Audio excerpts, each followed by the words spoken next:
Welcome to Hi. Accented in the Spaces of Silence, where we'll be speaking with French journalist and author Doan Bui about her new novel, La Tour. I am Viet Thanh Nguyen, the host of Accented, which is put on by DVAN, the Diaspora Vietnamese Artists Network.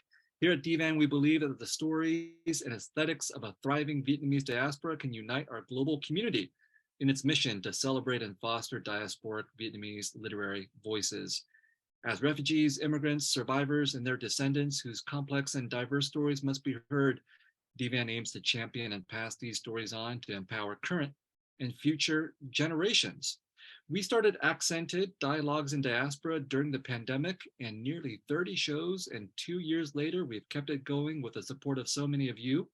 Accented's purpose is to provide an intimate space to facilitate collaboration and connection between our community members and Southeast Asian and Vietnamese cultural producers to gather in conversation on their work, stories, passions, and inspirations, and what they've been working on. And I'm just really thrilled to be here today with Doan Bui. She is a French writer and journalist. She was awarded in 2013 the Albert Londres Prize, otherwise known as the French Pulitzer, for her work about refugees. In 2016, she published the memoir, Le silence de mon père, The Silence of My Father, which won the Prix de la Porte dorée. She wrote 2 graphic novels with illustrator Leslie Plee, the latest about fake news, and 1 graphic short story, Vietnam Told to My Daughters, with Tiphaine Rivière. In 2022, she published her first fiction, the novel La Tour, The Tower. Doan, welcome to Accented. Hello. Thank you very much for having me. So glad to talk with you again. Again, yes, for those of you who are listening out there, Doan and I do know each other. I've been to Paris a few times. I've had the pleasure of talking to Doan there and online about the many parallels and differences between French and American culture and politics, especially as it concerns Vietnamese and Asians. And I was very grateful that I had the opportunity to speak about my own work with Doan in Paris as well. And that took place actually in the 13th arrondissement, or the 13th district of Paris, sometimes known as the Chinatown of Paris. And your novel, La Tour, The Tower, is set in the 13th arrondissement. I'd like to start off, though, by talking about the Paris Chinatown, what it's like and how it might be different than American Chinatowns. Much of our audience is American, for example. And whenever I have visited the 13th in Paris, I've been struck by how different it is in comparison to something like San Francisco Chinatown or Los Angeles Chinatown, for example, or even better, Little Saigon in Orange County, which might be the closest comparison. So for audience, I'm wondering if you can describe the 13th arrondissement and what a Paris Chinatown might look like. Actually, what is funny, and it's what I describe in my novel, it's in the beginning, the whole neighborhood, it was not designed to become a Chinatown. And it was really by chance that it became Chinatown, because before they had this project of building all those tower blocks, but they wanted to have white people, like rich people, going to those tower blocks. They wanted something a little bit like, George Ballard's novels, something a little bit dystopic. And finally, they started building it in the 70s. And then the refugees arrived, and the white people, they didn't want to go to those tower blocks. And finally, those high-rise buildings, they were filled by people coming from Vietnam, from Laos, and then it became Chinatown. But it was really like an accident of history. So that's why to me, this neighborhood is so interesting, especially because I have this mixed relationship with the 13e arrondissement. I didn't grow up in Paris. I grew up in a middle town, 200 kilometers from Paris, and we were always the only non-white family. I grew up being the only non-white person in my class, and there was no place to buy food. So each weekend, my parents, they would drive to Paris. We would do the 2 hours drive, and we would go to the 13th arrondissement to meet family and also to buy some food. So for me, for a long time, when people told me Paris, I had this image of Paris Chinatown, and I had to wait. I was, like 20 years old before I discovered the rest of Paris, like La Tour Eiffel and everything that the tourist knows from Paris. But for me, Paris was really Chinatown. And so I had this, it was very, very weird, because Le Mans, my small city, was the real France to me, because it was filled with white people.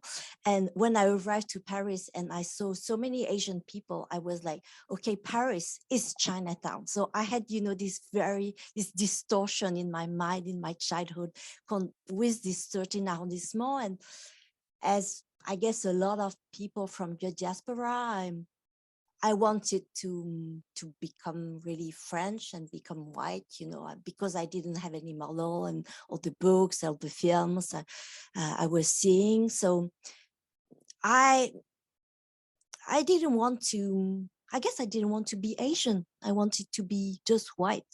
And for a long time, each time I went to the 13th arrondissement, it reminded me that I was my origins, and I had to struggle with it, with all those languages that I heard when I went to the 13th arrondissement. And I had to become older to realize that I really loved this part of Paris, because it was all the smells, the food, the restaurants, and also the sounds of all those languages. And for example, Vietnamese, which is my mother tongue, but which I forgot.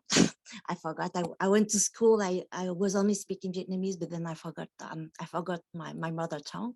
So coming to 13 arrondissement and meeting my community, it was like coming back to this original universe, so of my mother tongue, the tongue that all my family was talking, and the food and everything.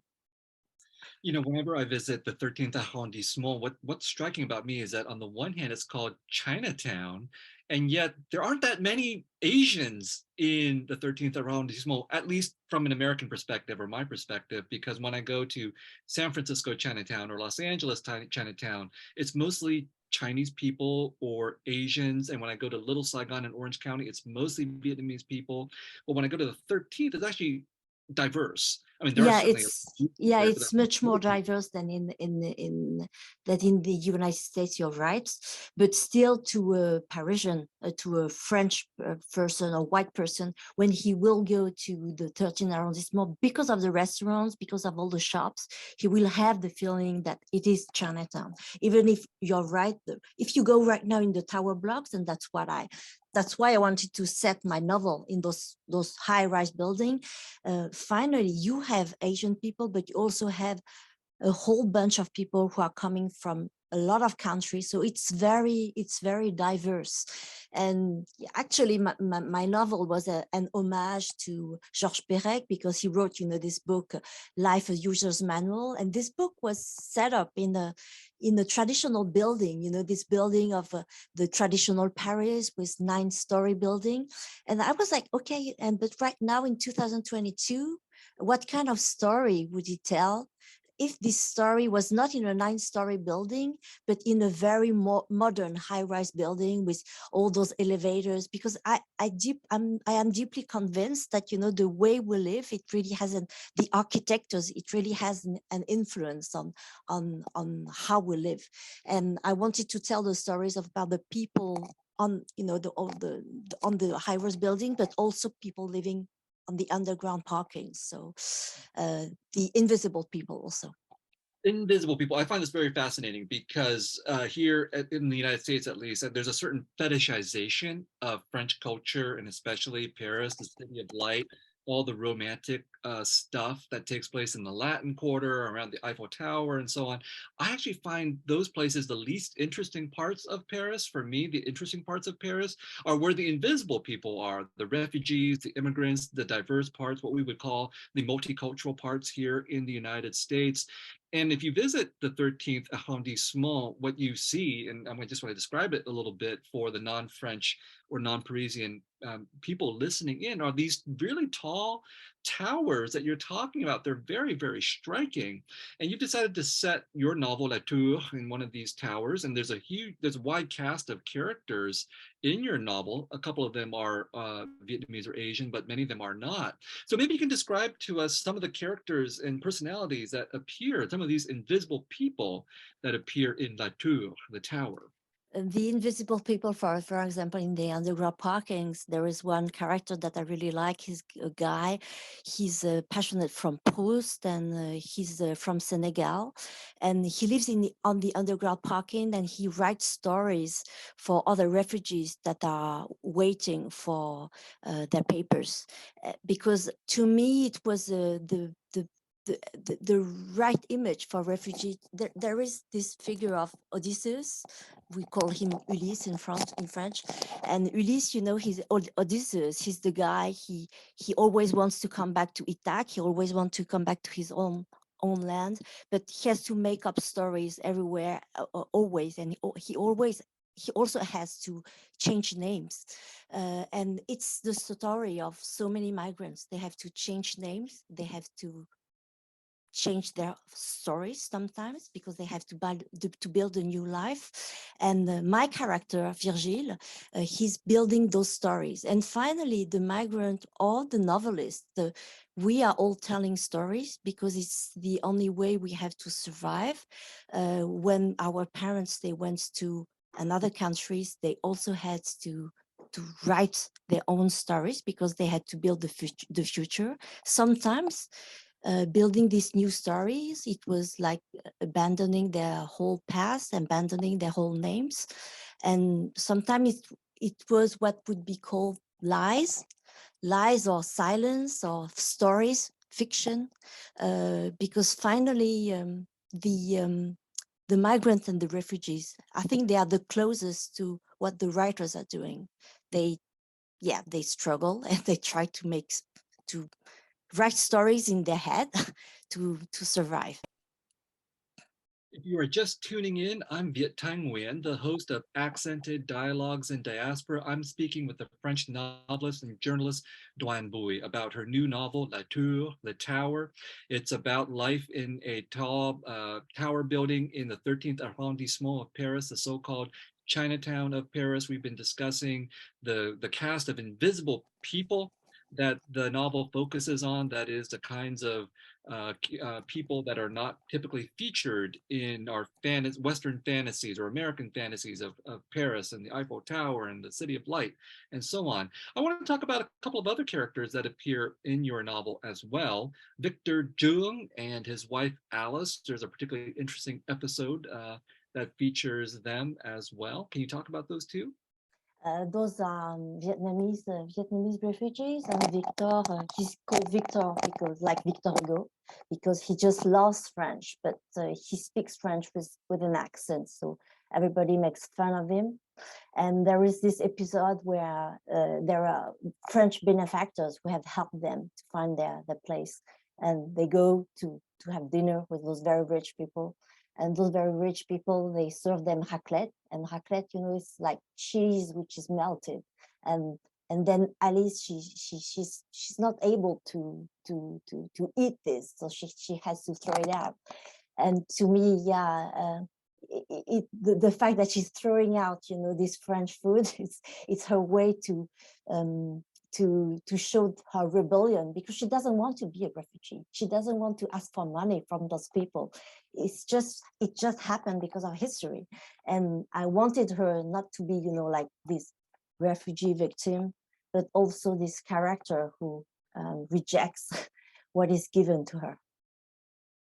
Right. I just found it very fascinating because I would probably be like Alice or Alice because I can't eat cheese. And when I looked at the description of raclette, I was like, oh my God, this sounds like something so horrifying to me. But it's, you know, obviously food has always been a metaphor for immigration, assimilation, and you know, food for the French is a part of their self-image. National identity. National identity, It's an obsession. It's an obsession. So coming back to cheese or to red wine, I remember once there was one of our presidents, he was obsessed with national identity, and they have been organizing like conferences all over France to define what was French national identity.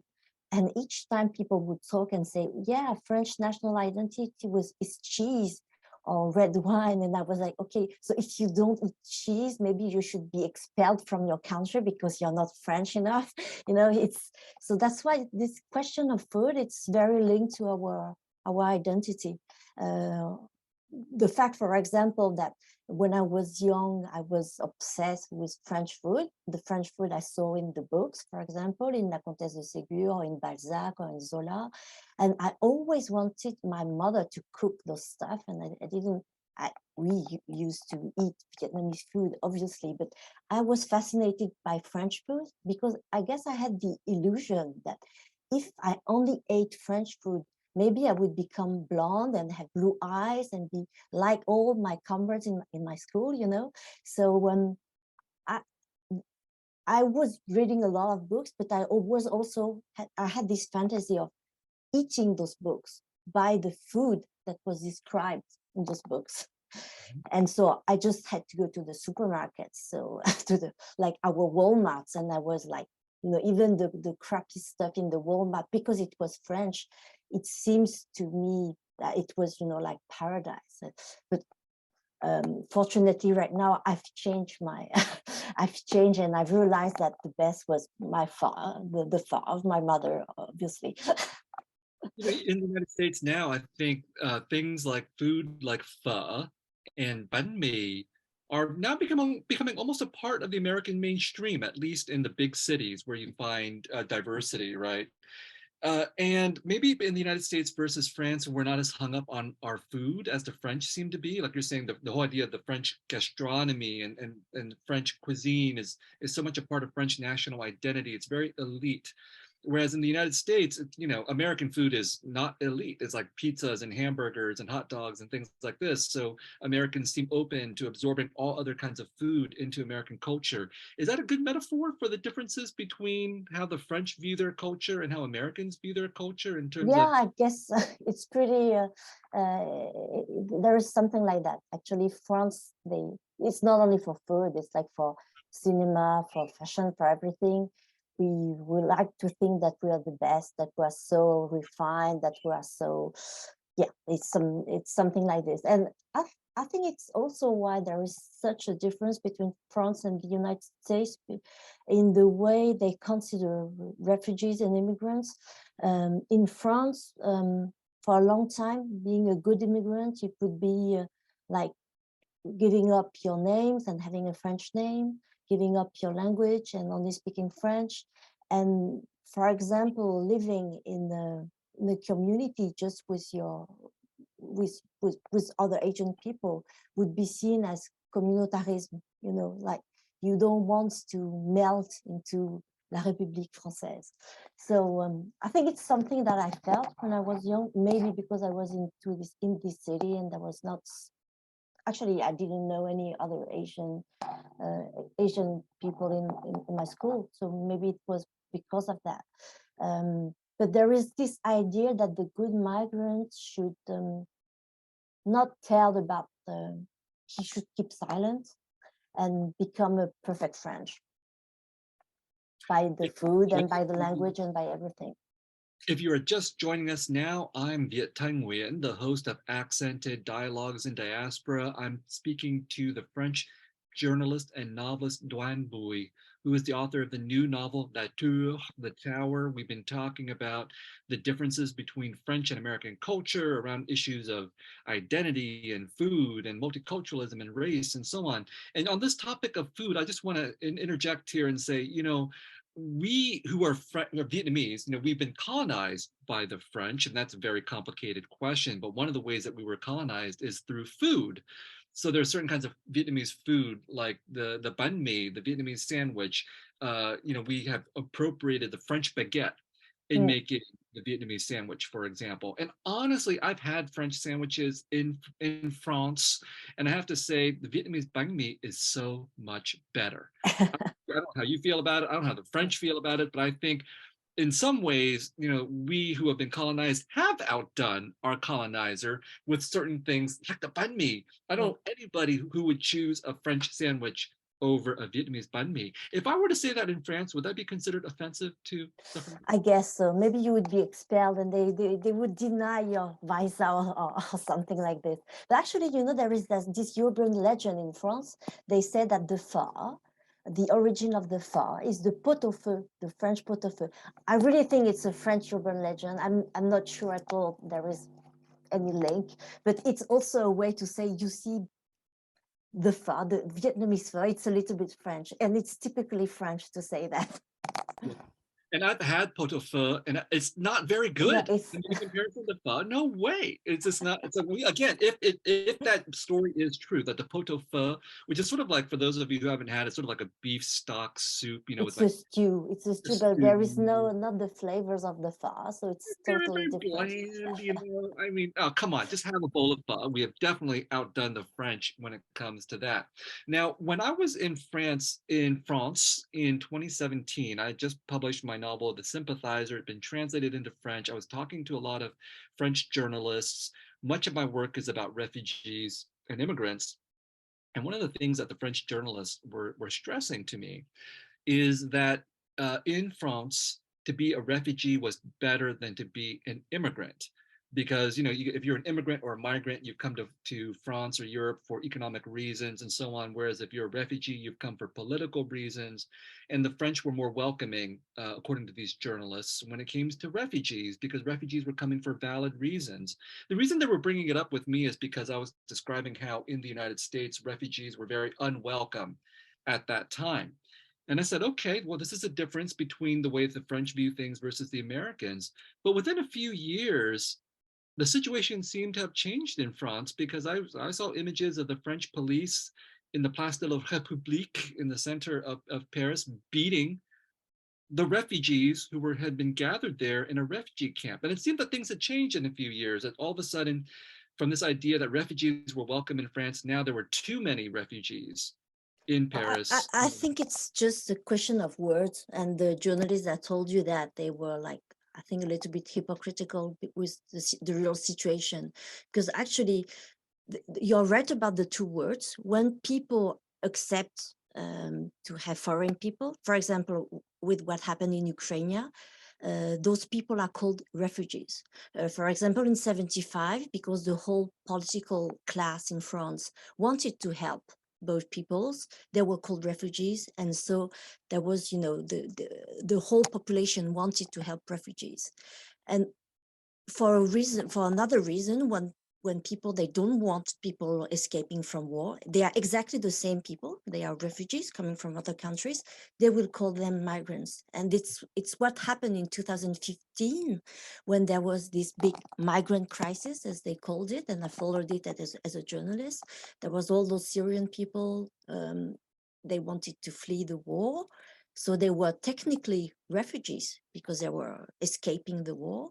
But as there were many of them, and maybe because they came from Syria, at that time, because there was also all the terror attack, there was like 1 month in very small, in this very small time, because there was this photo of the little kid who was found in the beach, dead on the beach, the little alien. There was like 2 or 3 weeks when those people were called refugees, and where people in Germany or in France wanted to help them. And then it changed because of the terror attack. And those same people, they became migrants. Mm-hmm. So I guess this terminology, it tells more about the politics and how we talk about foreign people. And you are Vietnamese, or you are French of Vietnamese descent. And one of the interesting things for me in thinking about the differences between France and the United States is about how Vietnamese people in these two countries look at themselves. In the United States, we call ourselves Vietnamese Americans. We're very assertive. about this identity. It's our way of claiming space in the American imagination, American politics, American culture. In France, the situation is very different from what I saw, where the French of Vietnamese descent don't really foreground that identity for the most part.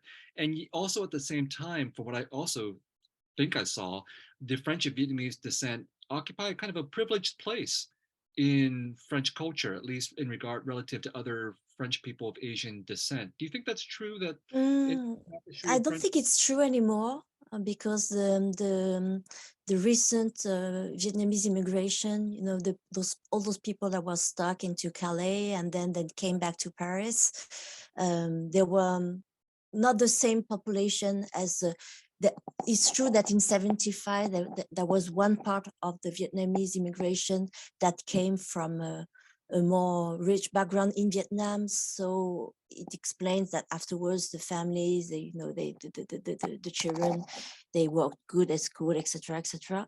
But I don't think it's as true as it was right now, and I think the main difference between France and the US is the fact that for a long time, and it is still the case, the Asian community was invisible, or she was not. This community was not invisible because people would see you and they would think that you would be you are Chinese, or every day people would say, they tell me ni hao because they think that I'm Chinese, so they really see that my face is not white.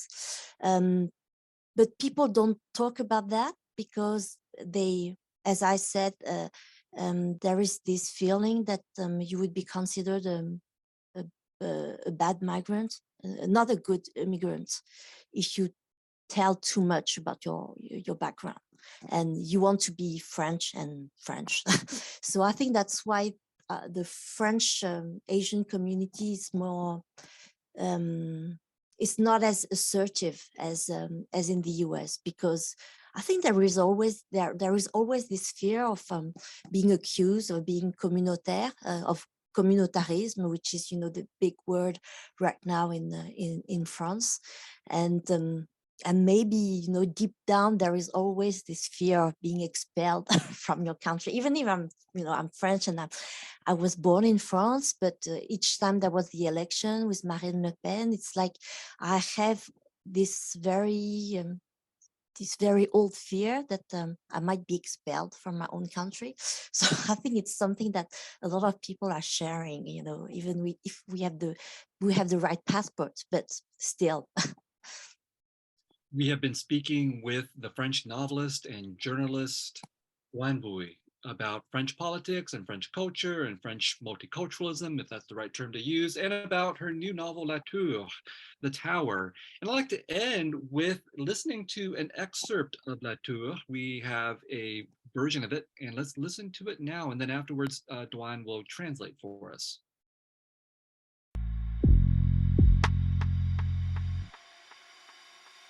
On a récemment découvert que les pieuvres changent de couleur lorsqu'elles rêvent. Comme les pieuvres, les tours changent de couleur la nuit. Peut-être qu'elles rêvent aussi.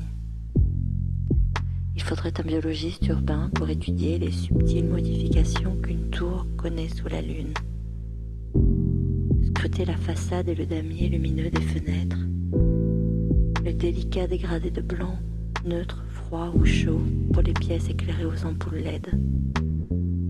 Jaune, incandescence ou halogène. Bleu, les écrans, la télévision. Rose ou violet, les veilleuses des chambres d'enfants, filtrées par un rideau et des persiennes. That was an excerpt from La Tour by the French novelist and journalist Doan Bui. Doan, can you translate what we just heard? So I will try to translate. Scientists recently found that octopuses are changing colors when they dream. Like octopuses, towers are changing colors at night. Maybe they're dreaming too. We would need a urban biologist to study the subtle changes of a tower bathing in the moonlight.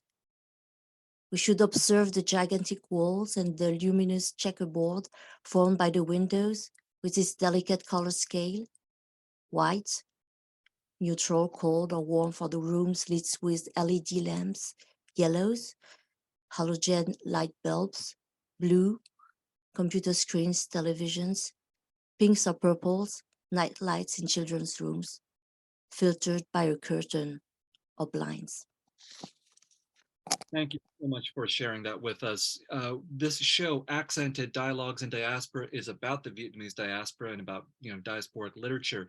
The largest scene of Vietnamese diasporic literature is in the United States with Vietnamese American literature, but coming right after that is the scene of literature in France written by people of Vietnamese descent. I'm so thrilled that we have this new novel, La Tour, from Doan Bui. Hopefully we will see it in translation into English so that those of us who are Americans and who cannot read anything besides English can also read La Tour as well.